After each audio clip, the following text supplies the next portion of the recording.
buenas noches. Para comenzar, bueno, quisiera agradecer la invitación a mostrar parte de nuestro trabajo en este taller de geometalurgia. Además, quisiera hacer una mención especial, como siempre, de agradecimiento a todas las mujeres que nos desempeñamos profesionalmente en minería y, bueno, en especial agradecer a todas las mujeres que están detrás de la realización de este taller de geometalurgia.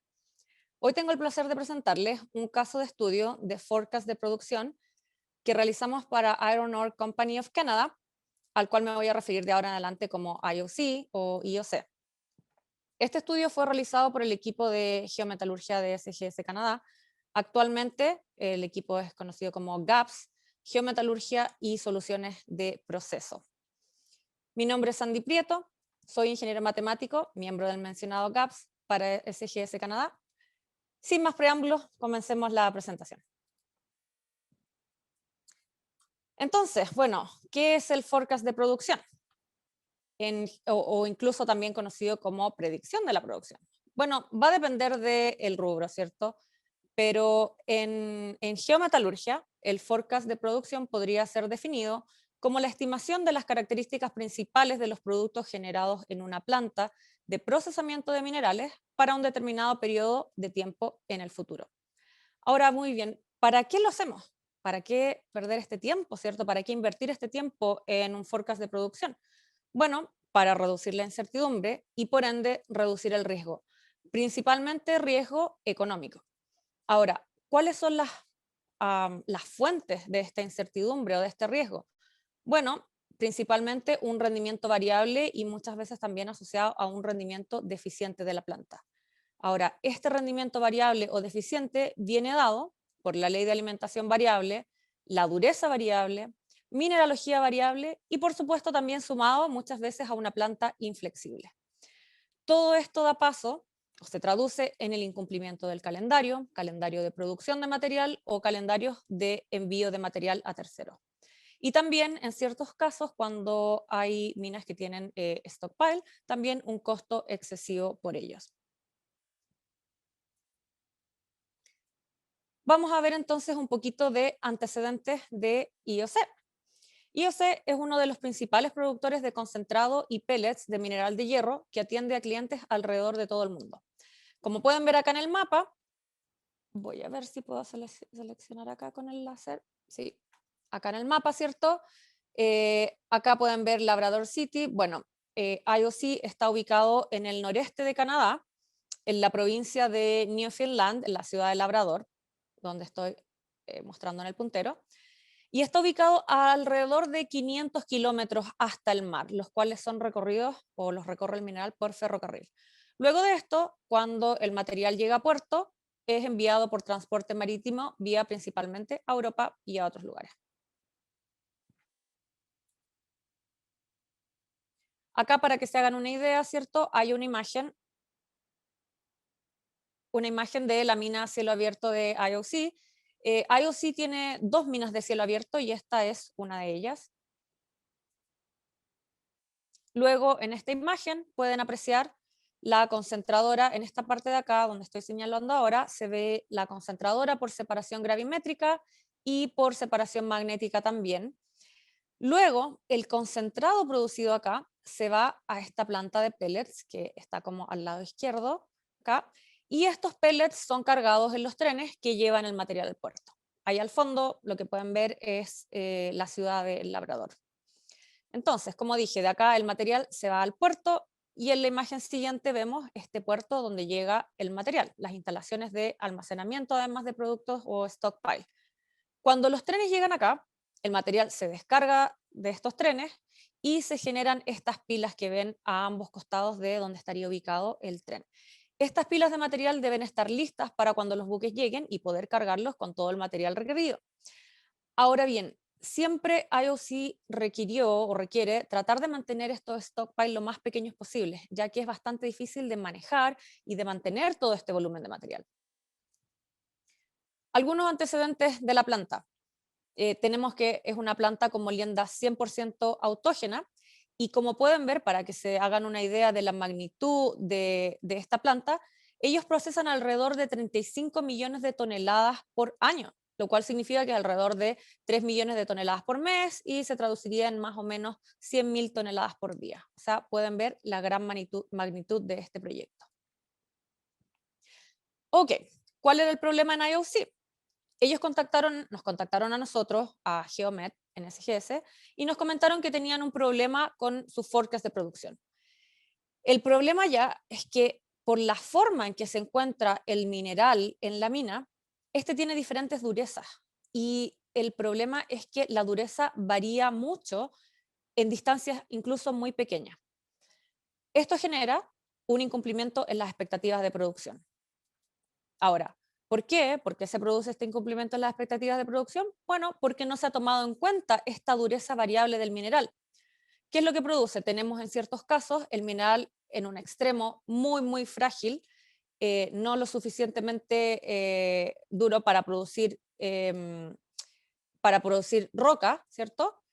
Pero por otro lado, tenemos también mineral más duro, lo cual reduce muchas veces el rendimiento de la planta.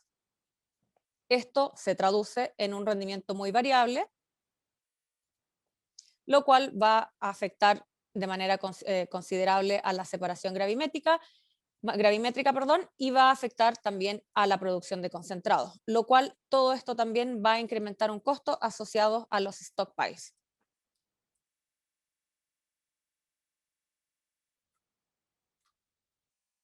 Ok. Las variables que influyen en el forecast de producción. Bueno, tenemos distintos tipos de variables. Una de las variables sería el tema del producto, en los cuales tenemos el precio del metal, el cual se puede controlar en cierta forma, o ellos lo podían controlar en cierta forma, manteniendo contratos con los productores de hierro europeos. Por otro lado, tenemos la demanda del producto, la cual está básicamente fuera de control, ya que va a depender del estado de la economía.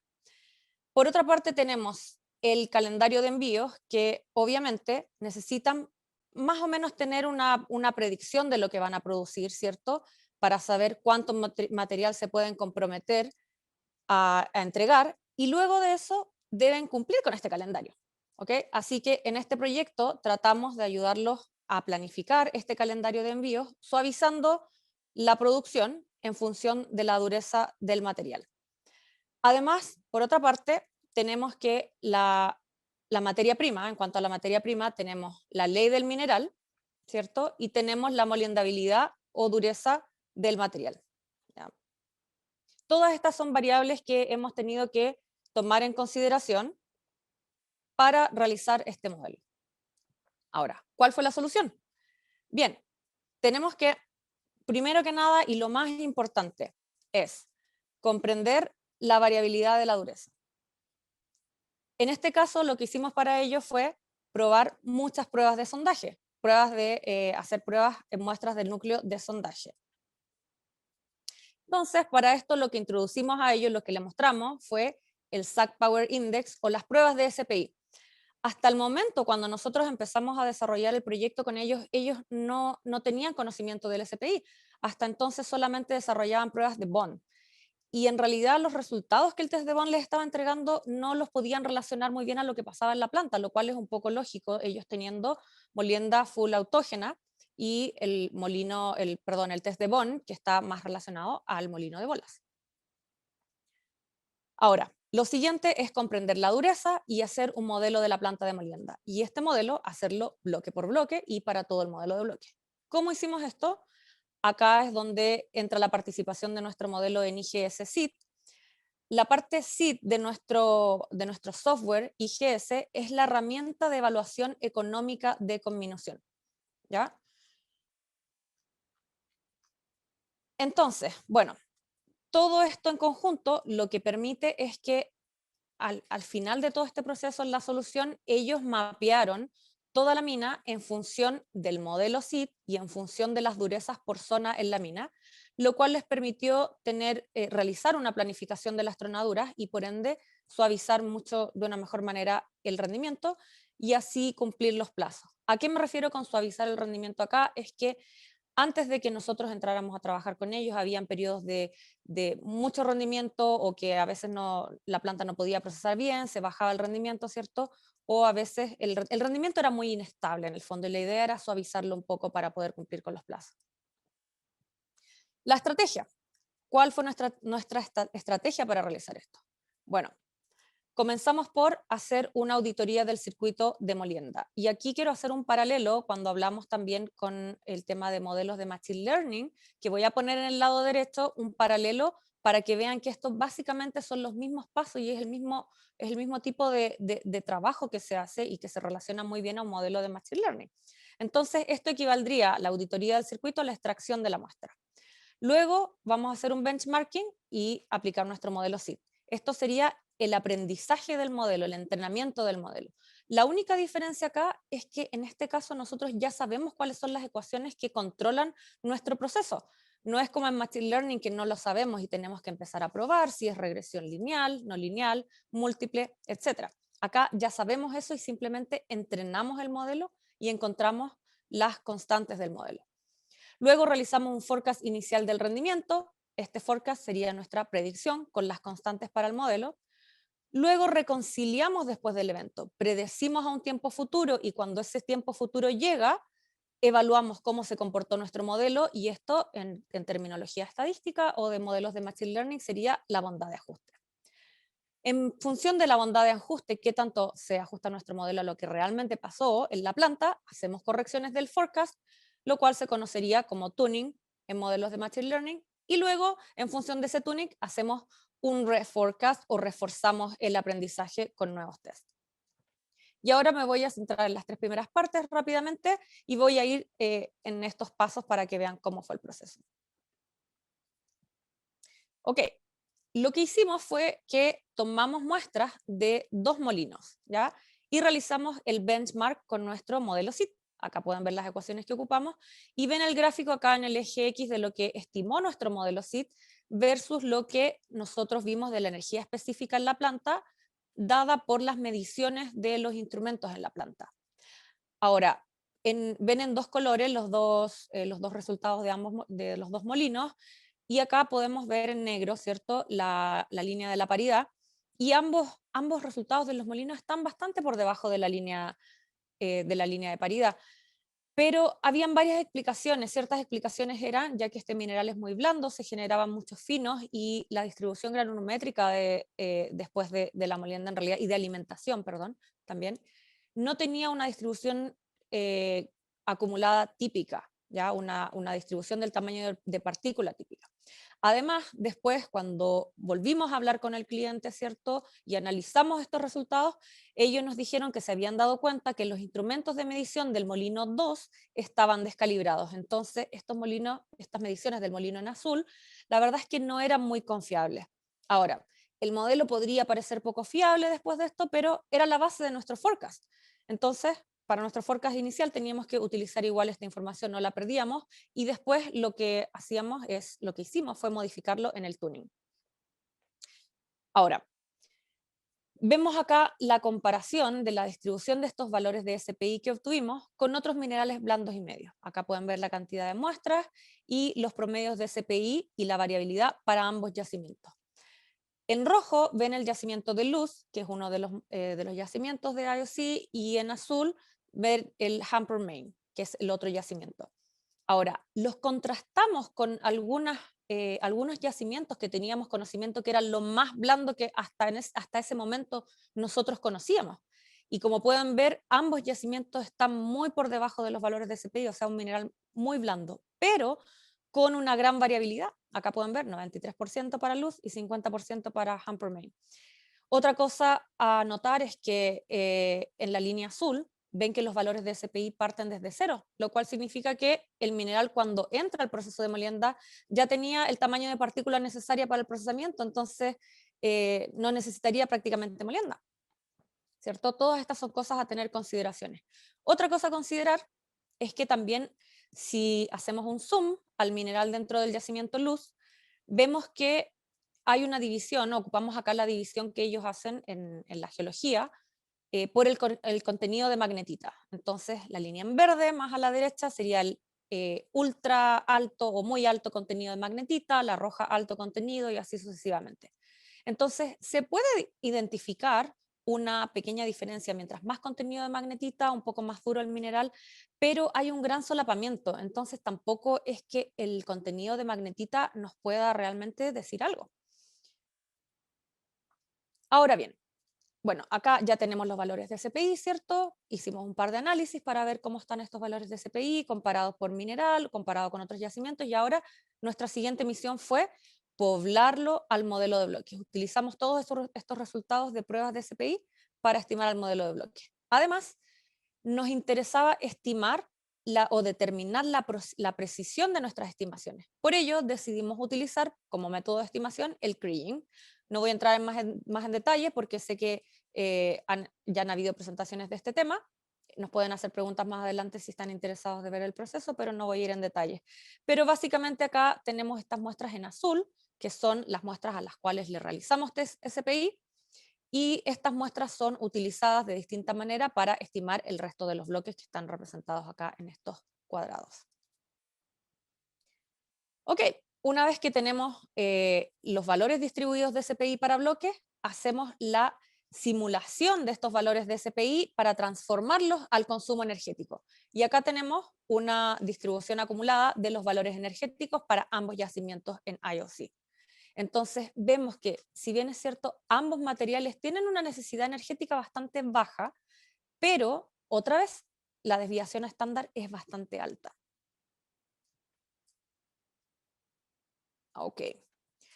Pasamos al siguiente paso. Ya tenemos la estimación del consumo estimado de energía, ¿cierto? Y ahora vamos a reconciliar después del evento. Entonces, ¿qué hicimos? Obviamente esperamos que pasara el tiempo, fuimos reconciliando en una base mensual y vamos comparando los resultados, lo que les voy a mostrar ahora.